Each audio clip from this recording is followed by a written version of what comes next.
Yan mga idol, sobrang laki na shell ng oyster. So kukunin natin mga idol. Ano? Tigas. Parang bato mga idol. Ayun. Ang tuklap. Tanggal yung shell. Natanggal mga idol. Yun. So nandito yung kalahati. Yung mahigit sa kalahati nandito. Ayan o. Napikas. Nahati mga idol. Malaki yan mga idol kasi nahati. Ganito kalaki yung kalahati.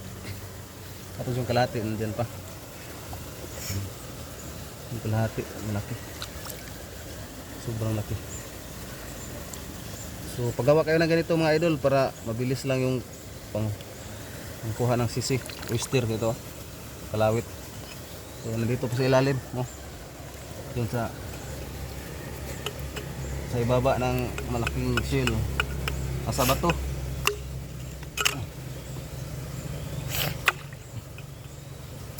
Tsagaan lang taga mga idol para makahuli. Ayun. So tinuklap na natin. Dito yung laman sa ilalim. Ano kayo makarana? So ang oyster mga idol ay tinatawag na filter feeder.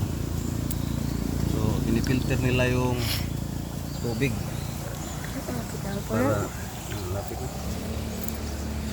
mga puno mga idol. Sige.